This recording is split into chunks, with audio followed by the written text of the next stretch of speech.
When I first got the call to say that I had been left a pub as inheritance, I didn't believe it. My parents had died while I was young and I grew up in foster care, not knowing any of my relatives. When I was then told that the pub, previously belonging to my estranged spinster, Aunt Darlene, was called the Pickled Gnome, I almost laughed the solicitor off the telephone. A few days after the call, legal documents were dropped through my letterbox. Despite my initial concerns, everything seemed to be legit. I was to deal with a solicitor named Norman, who was the executor of Aunt Darlene's will. The Pickled Gnome was situated by a city park, in a residential area with a few tower blocks and some council housing. I had always been a small-town girl. None of the foster parents I lived with were from a built-up area. It came with a 3-bedroom apartment upstairs, a huge alcohol cellar, and a quaint little beer garden. I didn't know the first thing about running a pub. The gnome was miles away from my home and I had never met or heard of Aunt Darlene. But as I held the deeds and sat on the bed of my rented studio flat, staring at the flaking, magnolia walls, I made a decision to change my life. I packed up all of my worldly belongings, totaled in one suitcase, and prepared my cat, Cheeses, for our new life. The gnome wasn't what you would imagine when you hear of a city pub. It was like a strange relic, an antique of old Britain frozen in time. It was pretty much a local pub, with no other drinking establishments on its side of the park, and it had a thriving local community around it. Norman assured me that the business was perfectly viable, that I should be able to live quite comfortably in fact. The whole interior was wooden. There were hops strung across the ceiling, and vintage spirit bottles filled with lights decorating the interior. The bar was a deep mahogany, the varnish atop well worn, showing chips and scratches. At the end of the bar sat a small statue of a gnome laid on his back with his feet in the air. "Looking truly pickled," Norman winked, laughing a little bit too much at his own poor joke. The walls were covered in colorful, abstract paintings. Norman informed me that my aunt had been a keen painter and most of the artwork was her own. He showed me up to the apartment, and I wished that her artistic flair had stretched to that too. Unfortunately, it didn't. In fitting with the atmosphere of the pub, the home upstairs was like its own time capsule, this time of gaudy 70s decor. It wasn't to my taste, but I was grateful that I no longer had to sleep in my kitchen. Most of the furniture had been left behind. I was relieved that I didn't have to buy it. The apartment was spacious and light, and it had potential. Aunt Darlene had even left a slightly battered yet glorious-looking cactus by the living room window that I looked forward to rescuing. I wished Norman a nice day and settled into my new home. Cheeses had loved exploring the bar and all the nooks and crannies underneath it. I started to warm to the idea of running this place. Imagining me and Cheeses serving all the locals, not having to worry about money anymore. I felt so blessed. Getting the gnome ready to open was hard work. It took about a month of deep cleaning and getting a personal license and suppliers organized. Aunt Darlene had left the business in a healthy place. I was able to get everything done without it costing me anything. She had also left behind a permanent staff member, Douglas, who I opted to keep on. Douglas was an older man, but not yet nearing retirement age. He had graying hair and a rotund exterior, and claimed to have worked for my aunt for 10 years. He couldn't wait to get the place up and running again, and told me how much the regulars had been missing it. Douglas was a godsend. He showed me all the quirks of the pumps and how to operate and work with the traditional pub systems. Cheeses loved him. She would purr and butt her head against his legs whenever he was in the room. I believe you should always take note of what your pet thinks of a person, so he was good in my books. The night that I finally opened the doors, it was such a relief. I didn't want to change much. I wanted to keep the same vibe that Darlene had. Douglas told me the gnome was like a home away from home, a living room that you could get a drink in. I liked that, and I had no intention of destroying it. My life had been pretty miserable before this happened, and I had been handed a golden opportunity, and I wasn't about to destroy it. I patted the statue at the bar as Douglas unlocked the front door. Immediately, a small influx of people entered and occupied the various tables and bar stools dotted around. Doug had done a great job at spreading the word. A disheveled-looking, elderly man wearing a beanie hat sat at the bar stool closest to the statue of the gnome, and he huffed loudly. He was unshaven and had tufts of hair sticking out of his hat, but despite his appearance, there was a huge grin on his face. "Oh, Grebbles, how I missed you, mate," he boomed, staring lovingly at the gnome he had since picked up off the bar. Douglas emerged from out of the back instantly at the sound of the gentleman's voice. "Jimmy, good to see you back in position," he exclaimed, shaking the man's hand vigorously from across the bar. "How have you been?" "Well, not too bad, Doug, but I've been losing my marbles trapped inside all that time. Still gutted about our Darl as well." Jimmy paused with a sadness and side-eyed me. "Well, aren't you going to introduce me to our new landlady?" Douglas slapped his hand onto my shoulder and pulled me in closer. "Oh, of course, how rude of me. Jimmy, this is Carmilla, Darlene's niece and the new owner of the gnome." He turned to face me as Jimmy continued to give me the side-eye. "Carmilla, this is Jimmy. He practically lives here. Don't worry, he'll warm up to ya. I think he was expecting Dar to leave the place to him, as he's here so often." He burst into ferocious laughter, and I smiled nervously as I realized I had just inherited an entire community of people who might not be so welcoming. "Nice to meet ya," I managed. I kicked myself. Landladies were supposed to be charismatic, but I could barely say hello. "I didn't know Darl had a niece," Jimmy said flatly, the tufty whiskers around his mouth bouncing as he spoke. "I didn't know I had an aunt," I answered. "Well, it's nice to meet you, Camilla," Jimmy responded, sounding as genuine as a vegan ordering a T-bone steak. "It's Carmilla.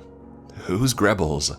I asked, nodding at the statue and trying to change the subject. Douglas had an awkward grin on his face, and I wanted to lighten the mood. Jimmy's expression finally eased as he stroked the drunken-looking statue with his grubby fingertips. "Ah, Grebble here is my best friend, Camilla." I winced as he got my name wrong again, but I didn't bother to correct him. He was less sour-looking, and I preferred to count my blessings. "We've seen many an adventure together. Lock-ins, invasions, the time that rabid fox tried to eat Jessica Polchester in the corner over there, and our Douglas." Douglas cut him off by slamming a shot of whiskey down in front of him and coughing. "Come on, Jimmy, plenty of time to reminisce, but let's toast to the reopening of the gnome first, shall we?" I wanted to know more. The rabid fox story sounded interesting, but Douglas went to a great deal of effort to stop Jimmy from talking. He placed a shot glass in front of me and one in front of him and lined up 20 more in the bar. "Say something, Carmilla. Give him a little opening speech." He grinned at me. I detested public speaking with every fiber of my being and couldn't imagine a worse request. But just over Doug's shoulder was a photograph of Aunt Darlene that I had hung behind the bar. I may have never met her, but feeling like I belonged to a family for the first time in my life gave me a weird sense of responsibility. I didn't want to let her down. I panicked a little before finally grabbing a plastic jug from under the bar and banging it against the chipped mahogany worktop. The rumblings of conversation stopped and the entire room focused on me. "Welcome," I shouted. It was a weak start, but I had no idea what I was doing. If you would have told me this time 3 months ago that I would be running a pub in the city, I would have laughed at you. To be honest, I still laugh at the idea of it now. I never knew my Aunt Darlene, but she chose me to take over this place and I want to do her proud. I hope to get to know you all over a drink and an interesting story. But for now, I want to propose a toast. To the Pickled Gnome, my Aunt Darlene, and a lifetime of great nights drinking. And with that, I raised my shot glass and I knocked it back, feeling the burn as what I suspected was fairly strong vodka hit the back of my throat. The crowd clapped and cheered before knocking back the shots that Douglas had handed out as I spoke. I looked at him for approval. As I started to pull pints in, he gave me a reassuring nod. I seemed to have gotten off to a good start. Even Jimmy was pleasant as the evening progressed. It was a busy evening. There wasn't a bar stool free all night, and as my first night in hospitality, it was an initiation by fire. But I loved it. Customers shared stories of my aunt with me and times they had spent in the Gnome. They made me feel welcome, like I was a part of the community already. About 10 o'clock, a man and his wife walked in. My new friend Jimmy informed me that their names were Phil and Sheila Moorcroft, and they lived in one of the houses opposite the pub, and he said that they could be difficult occasionally. Regardless, he called them over to introduce me, and they seemed like lovely, warm, and kind people. His assessment appeared to be unfounded. Sheila was at the bar, telling me how much I reminded her of Darl and what good friends they had been. She looked emotional and she sipped her gin and tonic and looked at the photograph behind me. When Phil slipped off to the toilet, her demeanor changed. She tearfully told me that they had been fighting that night. She suspected that he was cheating with a lady called Jessica. I felt bad that she didn't have my full attention, but her saying that reminded me that I really needed to ask Jimmy about that fox. She got more and more distressed as she told me about her situation. I found it uncomfortable, having a practical stranger spill their deepest problems to me. All the while, Jimmy sat right next to her, Greb was in front of him, listening to the entire tale. I could see our husband making his way through the people littered across the pub back to us. I worried about Sheila's ability to hold it in. I was right to worry. Just as Phil reached the bar, Jimmy looked me dead in the eye. "Buckle up," he said with a sigh. And for the first time the whole night, he left his chair and went to join a group of older men playing cards at an already packed booth. Within minutes, Sheila was screaming. People tried to pay no attention, but they couldn't help themselves. There was a live soap opera happening at the bar. She screamed about Jessica, how she apparently smelled that slut's perfume for the other day when she had got home from work, that she had seen messages between the pair. Phil ferociously denied the allegations. I asked Douglas if I should break it up, or ask them to go outside. He looked at me with a sincere expression on his face and told me, "You need to back away and let them run their course. They're all regulars here. Don't worry, this happens a lot. The other customers will understand." I didn't get it. The Moorcrofts seemed like a perfectly reasonable married couple. I was sure if I just spoke to them. And then a crash. I didn't get the chance to finish wondering why Douglas seemed almost frightened to get involved, or why Jimmy had walked away and the other customers had all managed to inconspicuously create a 2 to 3 meter distance between themselves and the couple. Sheila answered my question as she picked up a large shard of the glass she had just smashed across her husband's face and my pub floor. Before I had a chance to react, or even to blink, she was drawing the sharp edge of the shard across her husband's throat, as he desperately tried to push her away. Phil was much bigger than Sheila. He could have been able to fend her off easily, but she seemed to have gone into a superhuman rage. She clawed at the wound she created with her fingernails, still sobbing and wailing about Jessica. I stood in complete shock and horror at what I had just witnessed. Sheila's eyes were blackened with smudged mascara, as her now dead husband bled out to my pub. My pub. My mind began to race. What on earth was I going to do? It took me a moment of panicking to realize that no one looked anywhere near as distressed as I was by the scene. Jimmy was sat at the booth with the other men, looking at the dead body on the floor, with a vague disgust in his face as he shuffled a pack of cards again casually. Douglas had made his way out there and put his hands on Sheila's shoulder to stand her up and take her away from the scene. As he walked her to a seat at the end of the bar, she passed me and looked at me with tears still in her eyes. "Oh, I'm sorry about the mess, love. I didn't want to make such a bad impression on your first night. Please forgive me." I didn't think my jaw could get any lower until I turned to see a customer with Phil's hand in his, helping him up off the floor. He looked wobbly and was clutching his neck, but he stood. When he finally took his hand away, I saw that the wound itself had disappeared completely, leaving just the blood behind. No scratches or cuts on his face, not even a piece of embedded glass. Douglas continued to serve drinks as I stood at the bar catatonic. Phil joined his wife in the corner, and after a quiet and inaudible discussion, they made their way out of the pub. I faintly heard Douglas making a last call in the background, and continued to just stand, staring at the pool of blood all these people were delicately avoiding. The last stragglers drank up and then left. A few gave me reassuring words as they did. "You did great. Dara would be so proud. You'll get used to it, don't worry." They all flew right over my head. Jimmy's friends had left, but he returned to his position next to Grebels and remained there as Douglas locked the door. "That Muppet didn't tell you anything, did he?" Jimmy spat, giving Doug a far more nasty look than the one I'd received when we first met. "Tell me what? Why is that man not dead?" It was the first that I had spoken since the incident. My words were hoarse and strained, and I could see the pity in Jimmy's eyes as he looked at me. "I didn't want her to run a mile, Jimmy. Darryl picked her and she's our best chance of it, not going to auction. I didn't think something like that would happen on the first night." Douglas chimed in, a heavy guilt in his words. "You think she won't run a mile now? You daft man," Jimmy retaliated. "Please, can someone just tell me what's going on? I'm right here," I begged, still struggling to pick my bottom jaw up enough to speak, but bothered enough by them talking as if I wasn't in the room. Douglas looked sheepish. Jimmy sighed again, something he did a lot of, and he started to speak. "This place ain't normal, Camilla. Those who drink here tend to have something a little different about them, or they don't mind those who do. The Moorcrofts are harmless, just got a bit of a need for the dramatics.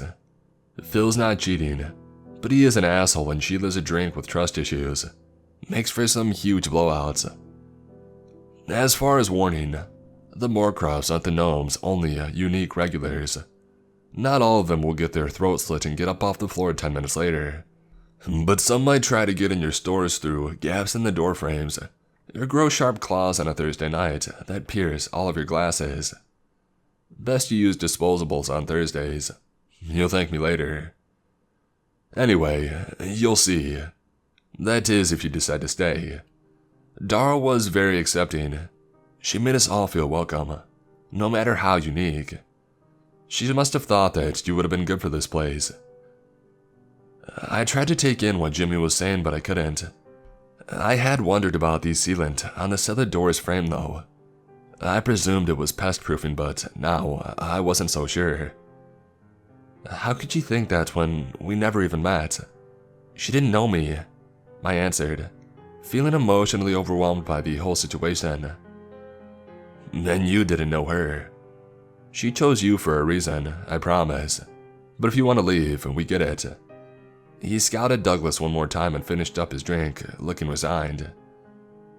The thoughts whizzed around my mind. Phil's dead body on the floor, Aunt Darlene's photo, that freaking peeling magnolia bedsit wall. Jimmy got up and made his way towards the door. "I'll stay." I broke the silence in the room. Jimmy turned and smiled. Douglas looked relieved. His face had gone from pale to ruddy again. "But you have to help me clean that up," I finished, staring at the pool of blood still very present in the middle of the floor. Douglas grabbed the mop from out back and some cleaning products from under the bar, and I started to sweep away the excess glass, the ends of my broom smearing the blood like paint. I turned to Jimmy. "So, that rabid fox." My first few months at the Pickled Gnome were excellent. My life had become so much more than I ever thought it would be. I had fun with my customers, enjoyed my living space in the city, and even cheeses seemed happier. In 3 months, I witnessed Phil die at least 8 times. Jimmy told me that it was a good run and that the Moorcroft seemed happier than ever. It made me dread what could be considered as a bad run. Cheeses really took to Sheila. The cat would trot through the pub to take a space on her lap and hiss at Phil. I felt sorry for the poor man. He was never anything but nice to me. He even helped me clean his brains off the pumps when Sheila battered him to death with Grebels. Couldn't be more apologetic if he tried. I got to know all of our regulars and how to deal with some of the more unique ones. Mrs. Turner, for example, loved to drink, but God help you if you let her have more than 6. Something about that 7th drink would turn her into a complete demon. She frightened the life out of poor old Michael when she bit the head off of that bird in the garden. Poor little thing didn't stand a chance. I found Cheeses playing with the bottom half the next day. Me and Douglas took to using a tally chart for her. We make a mark for every drink that we serve her. It works. As the months went by, business got better and better. Eventually, I had to employ another staff member to work the bar with me and Douglas, so Natalie came along. Natalie had just turned 18 and was nervous as ever. I gave her a far more thorough induction than Douglas gave me, but I think the first time she witnessed Phil sprawled over the bar with a high heel sticking out of his neck, she was traumatized. She proved useful though. She had grown up in the area in a tower block down the street, and she knew quite a few of the guys. They all couldn't believe how big little Natalie had got, and would ask her about her grandma who had raised her. Natalie still lived in the block with her and spent her time working and caring. It made me sad that she never seemed to go out with friends her age, so I tried to go easy on her when I could. I knew she was a keeper when one of our older gentlemen, Mr. Prentice, took a funny turn and locked himself in the disabled toilet for 3 hours. When he started making disturbing, animalistic noises, I instructed Douglas to open the doors. Natalie insisted that we didn't. Mr. Prentice lived in her block, and she was very clear that it was best to not disturb him. When Mr. Prentice finally emerged, he came up to the bar with his walking stick and a small bag of shopping and apologized. He said that he usually makes it home in time when he's feeling a little off, but the gnome made him feel so comfortable that he stayed longer than he should have. He offered to pay for any cleanup and I declined. I couldn't take his money. He reminded me of the grandpa I had always wished that I had. He had such kind eyes, and honestly, how much of a mess could he make? I regretted my complacency when I inspected the damage. There was poop everywhere, off the walls, on the ceiling, and even in the sink. The most troubling part of it was the inside of the door was covered in deep and possibly large claw marks. The frail old man who had just left couldn't possibly have done that. Who knows what might have happened if we would have opened the door. I didn't have Mr. Prentice pegged as a unique regular, but I learned that day that you don't ever know who or what you're really talking to. I just knew that for the most part, my customers were harmless. Natalie reveled in her small victory, but she was back to her jumpy self in no time when a strange visitor entered the gnome later that night. I didn't recognize him, and over the previous months I would learn that we didn't tend to get many newbies at the gnome. I welcome them, of course, but the majority of my customers are repeat. I wasn't too concerned until I saw Jimmy leave his bar stool as the man approached the bar. I had come to learn that Jimmy only tended to leave his position when he felt threatened or thought that there was going to be trouble. He would wander over to the largest group and join them. I think being a part of a pack made him feel safer. Aside from home time, I had only seen him move a handful of occasions. To be honest, I don't know if Jimmy even urinated. Nothing would surprise me. The newcomer approached the chipped mahogany worktop. He wore a jacket with the hood up and had his arms pulled up into his sleeves. I watched as a thin pale hand extended out from one of them over the bar and placed a few coins in front of me. "You must be the new manageress. My name is Kane. Me and Darlene had a prior agreement I was hoping to continue.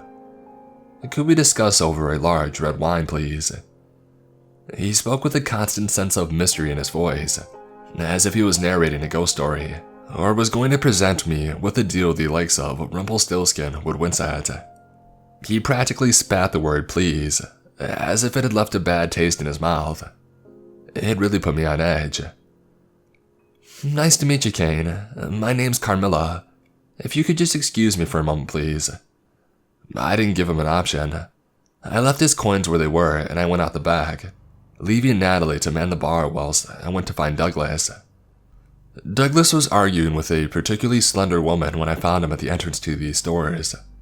The lady looked at me sheepishly and ran through to the bar. "One of those flat people?" I asked, gesturing to the minuscule gap surrounding the door. Douglas nodded and laughed. I didn't have time to ask about it. I jumped straight in. "Do you know about Aunt Darlene's deal with a man called Kane?" Doug's face dropped. He looked like all the blood had rushed from his cheeks straight down into his feet. "I was hoping he would let that go when Darl died. I should have warned you. I was just hopeful.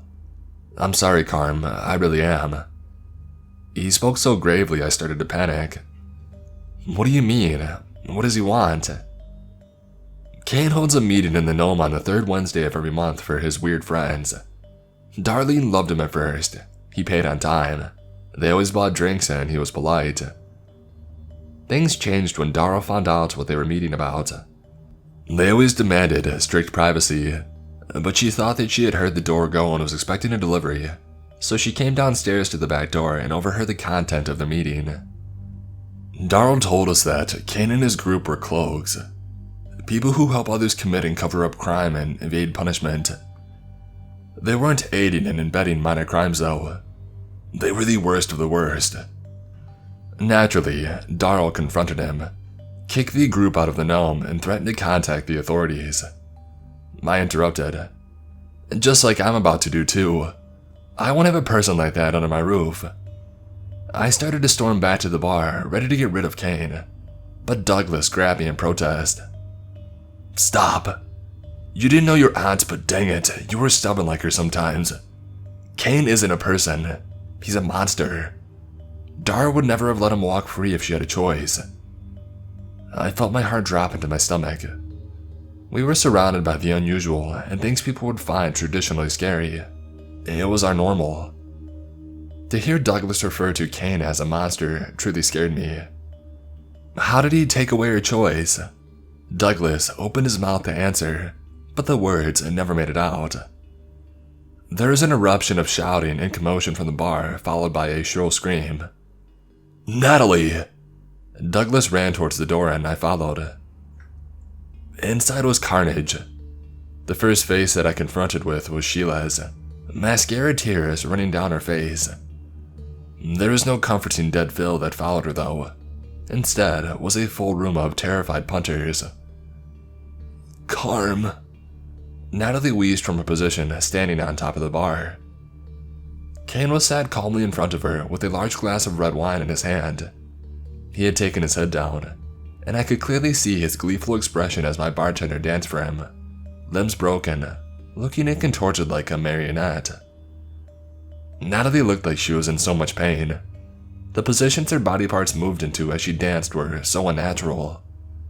The more pain she showed, the more ecstatic Kane became. She clearly had no control over her movements, and his abilities terrified me. Finally, after what felt like an eternity, he dropped her and I watched as she collapsed, cracking her ankle as she slipped off the bar and into the tower of glasses behind her. He turned to me and then to Douglas and smirked. "I see you've been catching up on who I am. I suppose there isn't a need to explain the arrangement to you. It's a shame, really. I thought we could be civil. I'm sure Brainless here filled you in on all the information. My group will be meeting here next Wednesday at 5 p.m. The pub will be closed for 3 hours while we meet, and that will continue on a monthly basis. You do not want to find out what happens if that doesn't happen." I wanted to scream, to do anything I could to stop this from happening, but I could still hear Natalie whimpering on the floor, and I couldn't bring myself to risk it. I had been blindsided. Kane was walking towards the exit as he turned to me. "By the way, it's nice to meet you too, Carmilla. You remind me a lot of Darlene." He said it with venom, the words slithered out. He spared one last glance at Natalie, who had barely pulled herself up to stand. He chuckled smugly, and stepped outside at the same time as I heard a loud crunching sound and another scream. As the door swung, the crowds of shocked customers erupted into shouting and chaos. I ran towards Natalie, whose wrist was now bent backwards so far her knuckles were flapping against her arm. She was bruised, cut up from all the glass that she had smashed into, and was hyperventilating. I tried to calm her down and started to pick the glass out, but she was so distressed and she desperately needed medical attention. Nicole, a middle-aged woman who never drank alcohol, offered to take her to the hospital by car. Natalie gratefully agreed, and I told them to keep me updated the whole way. I offered a round in the house to all the shaken regulars, and they eventually retreated to their respective tables and chairs, leaving me, Douglas, and Jimmy, who had returned to a spot at the bar. I really hope she's okay, I voiced, totally defeated. That was nothing, Camilla. You have no idea what that creature is capable of, Jimmy ranted, not taking his eyes off of Grebbles. Douglas's face sunk. I didn't get to finish telling you the whole story. Darlene had no choice but to keep the cloak's booking. Not after Iris. I watched as a tear rolled down Douglas's cheek as he spoke. Jimmy looked equally distressed and focused so hard on that little gnome, I think he was trying to block out the world around him. Iris was another regular here. She was young, about Natalie's age, used to come in with her parents. Everyone liked her, and she was a nice girl who she brought her young friends in for drinks here. But they never caused a bother, and it was nice to have some young blood in the place. When Darrow booted Kane and his followers out, they came back 3 days later for revenge. Iris was unlucky. She was just stood closest to the door. I don't know how he does it, but he can make people do things with their bodies that their mind doesn't want to. I think he leaves their awareness alone on purpose, so they feel the pain, and they always remember. He whispered something in Iris's ear at the entrance to the gnome, and she lost it. She walked behind the bar, grabbed a bottle of absinthe and soaked herself in it, screaming that she didn't want to. I'm sorry, it's been a while. Douglas paused to compose himself. While she was burning, Kane entered and made a speech. Told us all that if him and his people were not treated with some respect and given their venue back, that he would annihilate each and every one of us in twisted new ways. His followers were so happy. Those crazy people were sniffing the air and smiling. Have you ever smelled a burning human, Carmilla? There's nothing more repulsive. Douglas knocked back a shot of whiskey, and I sat in disbelief, trying to find words. Why hasn't anyone done anything? Tried to hurt him or just do something? I begged. Darl tried, Jimmy piped up. She made plans every month to try and stop them, end them all while they're in one place. But Kane is always one step ahead. Nothing she did worked, it just made him angry. She gave up for the sake of everyone. She didn't want anyone else to get hurt. It infuriated me. Cowards! What about the people that they're hurting anyway? There's enough of us to overpower him, surely. Screw this. Screw Aunt Darlene's agreement. This ends when they return. Jimmy shook his head at my optimism and got up to leave the bar that had slowly emptied as we spoke. He didn't say a single word. Douglas started cleaning and collecting glasses silently. They didn't fill me with much confidence, but I was determined to think of a way to take Kane down. When everything was closed and Douglas had left, I sat with cheeses and I tried to come up with a plan. Nicole texted me to tell me that Natalie was going to be fine. Just a cast for her wrist and lots of rest needed. The text came with a photo of Natalie, looking tearful but relieved. I stared at the photo. I thought of Iris, Darlene, and all the regulars that I'd come to love so dearly. And then the way to win finally hit me. Last time we spoke, I told you about Kane, his group of cloaks and the deal he forced my Aunt Darlene into. It made me sick thinking of what happened to Iris, and I felt even worse when Natalie returned to the pub. with her wrist in a splint, looking beaten. I could not let the deal continue. Aside from how abhorred the group's philosophy, they'd frightened my regulars. Not acting on it would make me an awful landlady. My plan was solid, I hoped, but I knew that I couldn't do it alone. To take someone down with the strength that Kane had demonstrated was going to require some help. I approached my regulars for assistance over the course of the week, most of whom were terrified after the events in the pub during Kane's visit, and turned me down swiftly. I had an entire community full of people who could do or become extraordinary things, but none of them were willing to risk their autonomy to help. Mrs. Turner was too frightened of the things she may do under Kane's control. She couldn't be convinced by an offer of limitless drinks for the night, or my promises that I would do everything possible to keep her safe. After my conversation with her, I was disheartened. It was the same story with over 15 other people that I spoke to. Mr. Prentice even laughed at me. He couldn't understand what help I thought an old man like him would be. I tried to mention the incident with the toilet, but he just looked baffled, as if he didn't remember it at all. There's no tactful way to ask someone if they're a monster. No wonder Aunt Darrell failed to remove the cloaks. Jimmy and Douglas were in. To be honest, I didn't give them much of a choice. I threatened Jimmy with a ban from the bar and Douglas with his job. I felt terrible. Realistically, I wasn't going to follow through on either of those threats, but by this stage, I was desperate not to be alone in my endeavor. Natalie was a different story.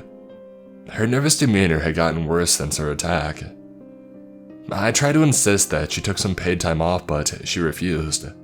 She told me that she had to work to keep herself sane. She was jumpy and struggled to even collect glasses, but I wasn't about to come down on her. I hadn't even asked her for help. She offered it when she overheard me talking to Douglas about how hard a time I was having enacting my plan. I told her no 1,000 times, but she was desperate to do something despite her terror. Those three were all I had, and by Tuesday, we had gotten no further in our endeavors. The plan that I thought was perfect was never going to work with that few people, and we were about to get royally screwed by Kane. So I took 2 drastic measures. I told the patrons of the Gnome the day I opened that I wasn't a public speaker, so for me to stand on the bar itself and beg for their help was huge. Hi everyone. As you all know, we have a customer here at the Gnome that we're struggling to remove from the premises. I want to keep you all safe, but I can't do that without your help. And if you want to all continue drinking here, then I suggest that you get involved. I thought I made a great speech, but I'd never seen a pub clear as quickly as that. These people were scared. My plea for help acted like a last call. The majority drank up and got up. It was only early in the evening, so I knew it signified a lack of faith in me, but a few remained. Phil and Sheila didn't disappoint me, and I was grateful to see them still sitting there. Their talents were going to be particularly useful. I don't think there's much you can do to me, not that my wife hasn't already. Phil joked to break the silence, making a through-cutting motion with his finger and twitching his head in his wife's direction. Jimmy laughed and Sheila gave him daggers, but with cheeses firmly anchored on her lap, and I didn't think Sheila wanted to disturb her by getting up. Another lady sat across the bar next to Natalie. I knew her name was Tiffany, but we hadn't interacted a lot. Thanks for being here, I said, handing her a vodka lemonade, her usual drink, and the only other thing that I knew about her. I wouldn't miss it, she started, tears in her eyes. Iris was my best friend. What that monster did to her. Her voice broke as she tried to find the words, and the only other customer to remain threw his arm around her shoulders. Quentin was a daily visitor of the Gnome. He never stayed for long, and he would pop in on his route home from his job as a road sweeper. He was always dressed in his high-visibility gear, and this occasion was no different. Tiffany was a very glamorous young girl, but despite Quentin's grubby work gear, she looked grateful for the comfort. He tried to change the subject. I stayed because those people always made it so I couldn't get a drink on a Wednesday. Ruined the whole day. Screw those guys. I think that was the most that I'd ever heard him speak. I didn't know if Quentin or Tiffany were standard regulars or not, and I didn't want to pry. I just really hoped that they could hold their own. We strategized over drinks for hours, and after many a useless suggestion, mostly from Douglas, we finally settled on a course of action. I was going to be in the apartment upstairs alone when they entered, to make them feel as if they had won. And then Phil would enter as our bait to wow into their meeting. He was going to try and incest the whole group to bring their focus onto him. He intended to look like a rogue, protesting alone. Sheila was insistent that after he had their attention, she would go in. Nothing makes me angry as Phil, except for people hurting Phil, she said, convinced that their reaction to him would cause her superhuman rage to kick in. I pointed out the issues, that Kane could take control of her, use her rage against the rest of us, which is where Tiffany came in. She had been quiet throughout the conversation and she winced every time Kane was mentioned, but after hearing Sheila's intentions, she finally piped up. No, I go in after Phil, she said gravely. Why would you do that? Sheila spat at her across the bar. I could see the insane jealousy bubbling inside her. Luckily, Douglas had spotted that too. Not the time, Sheila. He shouted at her from his seat. She did back down and let Tiffany speak. I have the best chance of resisting him, she said flatly. After a moment of silence, she could sense the confusion on our faces and continued. He's not the only person who can do things. Watch. Tiffany took a step back from the rest of us and stood with her arms either side of her, palms facing us. She closed her eyes and in less than a blink had vanished entirely. What the heck? I heard come from Jimmy, someone who was really shocked. He can't control me if he can't see me, came Tiffany's voice from thin air. I can come in behind Phil, while Kane is using him like some plaything, and I can find the right position to kill him. I felt something hit the back of my neck and I turned around to see Tiffany, standing behind me, meters away from where she had vanished. Her words made me uncomfortable. I'm not so sure about the killing. I started, but Quentin interrupted me. You have no idea how many people they've killed, and how many that have survived wish they had been killed. If anybody deserves it, it's them. Iris didn't want to die. We were going to go to Amsterdam that year, Tiffany added from behind me. Natalie looked at me from across the room. Since the incident, she had had a look of despair in her eyes that I couldn't get out of my mind. She just looked so broken and those eyes were boring into my soul. The idea of killing made me uncomfortable, but I doubted I was uncomfortable as Natalie, strung up like a marionette puppet on the bar. I knew they were right. There was no way to do this without a death, not counting Phil, of course. I thought of all their victims too, and how much I wanted to help them. We finalized details and planned for Phil to enter the pub 15 minutes into the meeting to kick things off. The rest of them would arrive in the garden out back as Phil entered. We had one last drink together and they started to venture home, leaving just me and Douglas to clean up. Natalie walked home with Tiffany, so that she wouldn't have to be on her own. Carm, you know Darrell tried, right? Doug mused as he swept the seating area. She walked with a stick for the last 2 years of her life after Kane broke her leg when she called the police. He talked his way out of everything, all the evidence that she had gathered. It broke her, Carm. I don't want to see the same thing happen to you. I thought of my aunt. I never knew that she walked with a stick, but then I never knew her. There was so much about her that I had to learn. It won't, Doug. I've got all of you. Kane and his creepy friends don't stand a chance. You saw Tiffany. We won't fail, we can't. I put on a brave face. I was trying to convince myself as much as Douglas. I just hope you're right.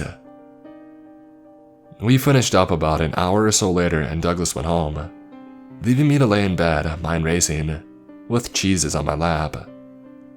I tried to organize my thoughts, but they just meshed into a deafening white noise. I was amazed that I heard the phone buzz at all. There was a video attachment from an unknown number. I opened it up and it was taken a few minutes down the road from the gnome, outside the tower block that Natalie, Mr. Prentice, and a number of my regulars lived in. I watched Natalie arrive outside and give Tiffany a massive hug, look around and then enter the building. And then it cut to a different shot of Natalie, this time much closer. It was taken from above her while she slept in bed. A thin pale hand reached out and moved a stray hair away from her face so gently, I wasn't sure that he even touched it. The person then turned and calmly walked out of the room before the footage cut out. My stomach did backflips. As the video finished, I noticed a text message that had followed it. It made me want to throw up. I can get her anytime I want. Don't try anything. See you tomorrow. My heart raced after receiving the video from Kane. I didn't bother to text him back or give him the satisfaction. Instead, I called Natalie. "Are you okay?" I asked frantically. I had clearly woken her up and she sounded groggy. She didn't know what I was talking about. Kane was gone. It had just been a way to scare us into submission. I told Natalie what had happened. I didn't want to. I knew what it would do to her. But she deserved to know the danger that she was in. "Carm, what am I supposed to do? I've got my grandmother here. She can't be hurt. What if he comes in? It was so painful last time." I could hear her starting to hyperventilate over the phone. I had to stop her. "Is there anyone that you can stay with? Just until tomorrow and then you can come straight here. He wants me, not you. I'm so sorry, Nat." I tried to think of viable solutions. More than a few of our more special regulars lived in that block, and I know none of them would want anything to happen to her. "I'll be okay for the night, Carm. I'm gonna barricade my front door. Deadbolt it and everything. At least then, I would hear him come in. If he was going to hurt me, he would have done it by then." I could tell that she was trying to convince herself, and she wasn't doing a great job of convincing me that she was fine. I didn't get a minute's sleep that night. Instead, I counted the stains on my bedroom ceiling multiple times. 37.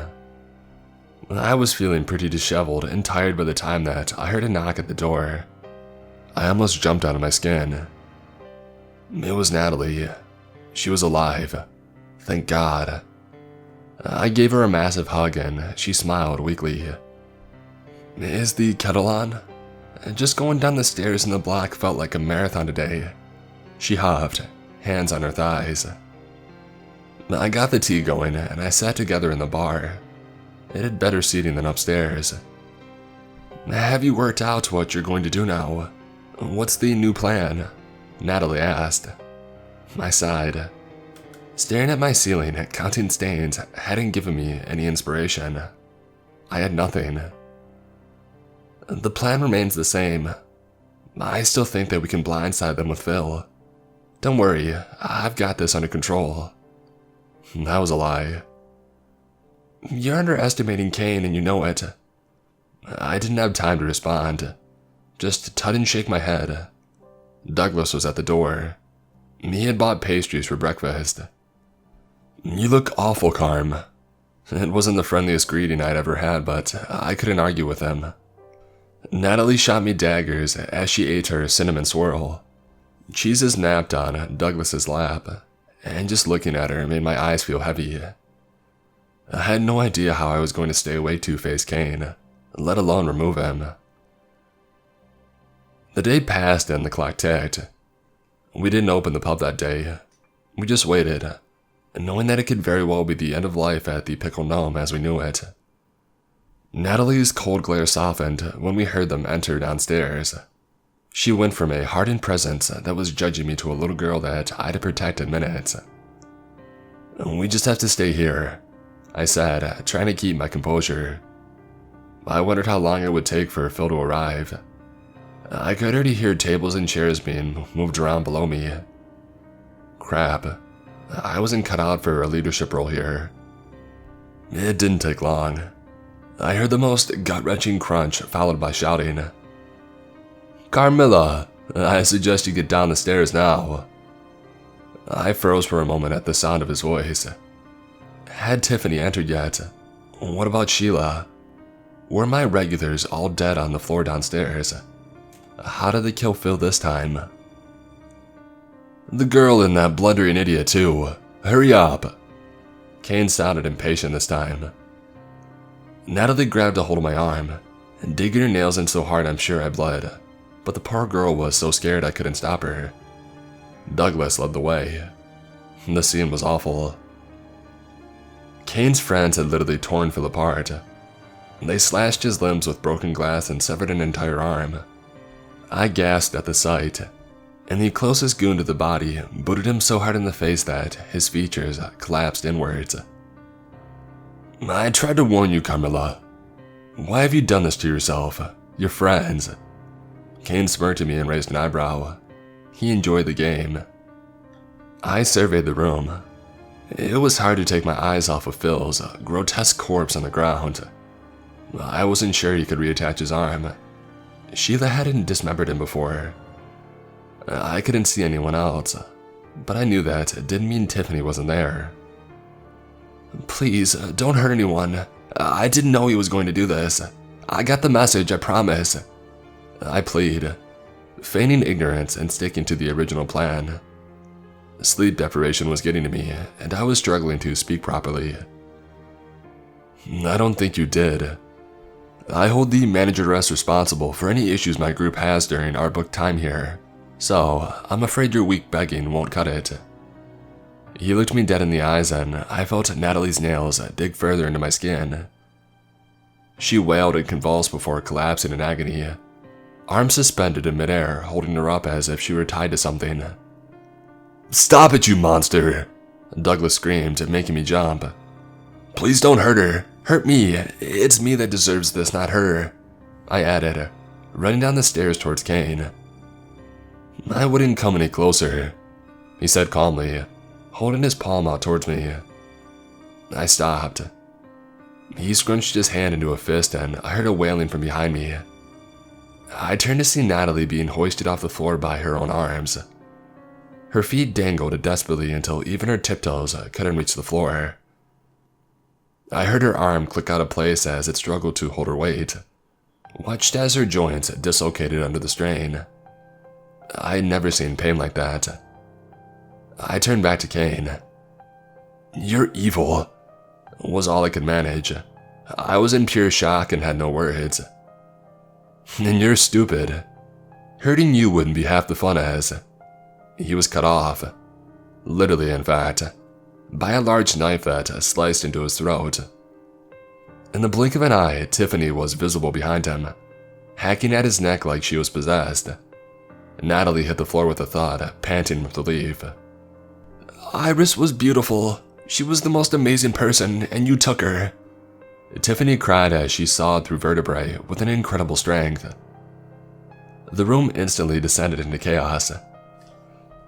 I realized that the part of the plan I hadn't thought through was the bit where we would be hugely outnumbered by Kane's sociopath friends. There were more than I thought, around 10 of them. Douglas had already been grabbed. He was being beaten viciously to the ground by 2 of them. I tried to run to him, but caught Natalie being manhandled by a large, vile-looking man, and I changed course.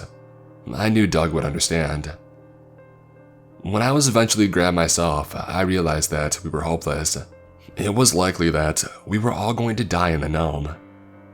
The man's fingers dug into my collarbones as he dragged me across the room. Another grabbed a bar stool and began to lift it.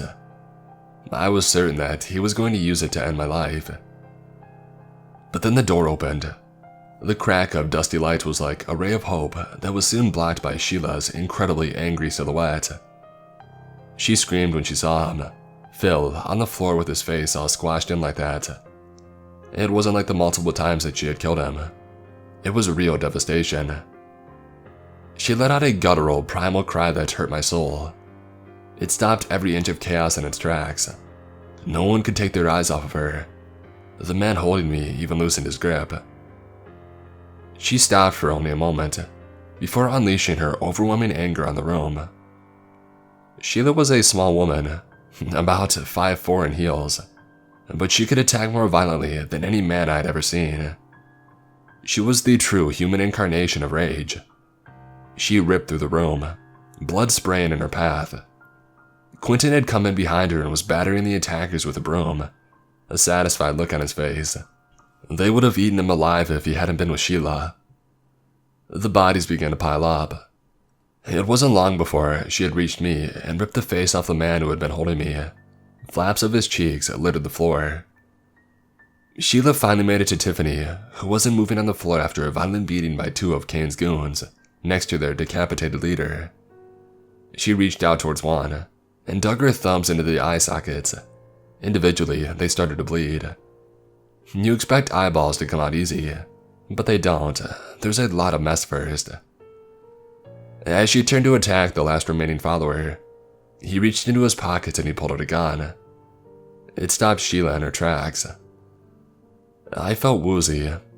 No amount of rage was going to make Sheila bulletproof, and no amount of strange antics in this pub could have prepared me for the slaughter. "Stop, please, just go.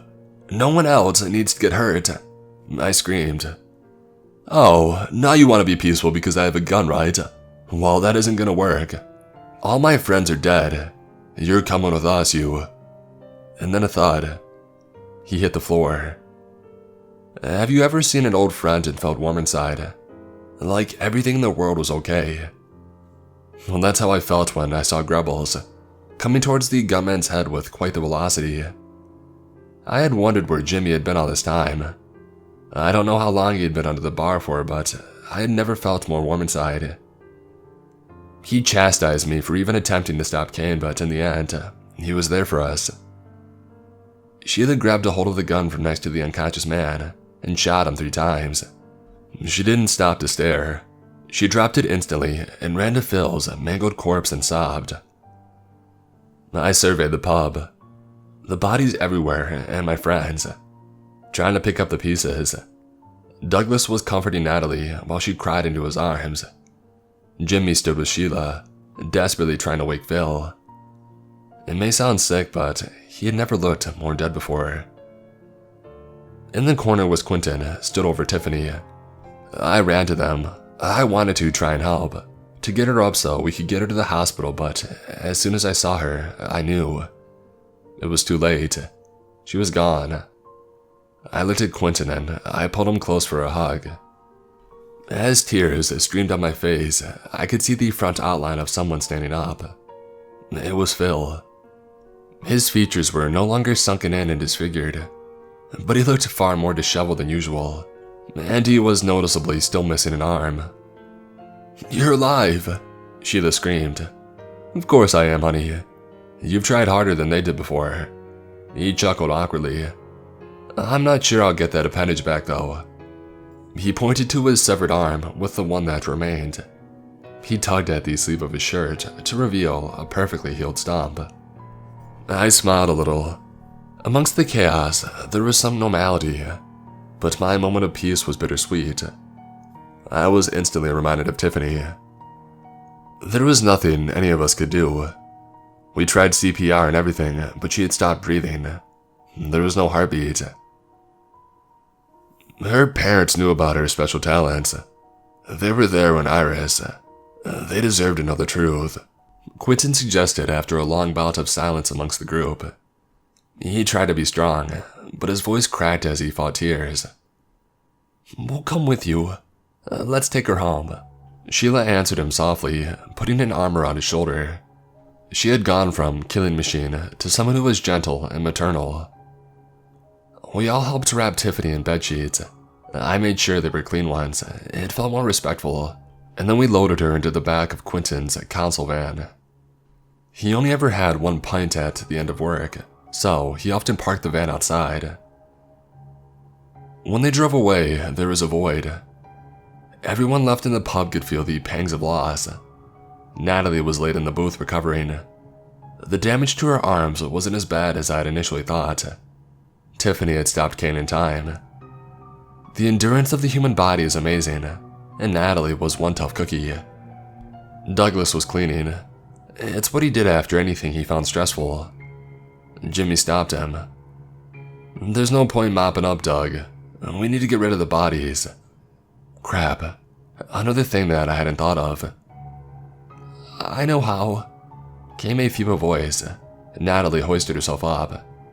"But you need to cut them up first." Jimmy didn't question her. "Come on, Doug," as the lady says. He grabbed Douglas by the arm and they started moving the bodies into the cellar. Once they were all gone, I grabbed the mop that Douglas had gotten out and I started to clean the gnome. I wasn't about to let all that sacrifice be for nothing. We were going to open the next day and have drinks for Tiffany. I focused so hard on removing every drop of blood that my vision started to blur. "Carm, you need to sleep," Natalie commanded from her booth. "No, Nat, I can't. This is all my fault. I have to do something," I answered, scrubbing at Grubbles who Jimmy had left safely on the bar. "Tiffany knew the risk, we all did. You should be proud. You had the balls to stop them. Think about all the people that you saved tonight. All those victims." I had tried to take in her words, but I couldn't. My mind had shut down. I carried on cleaning.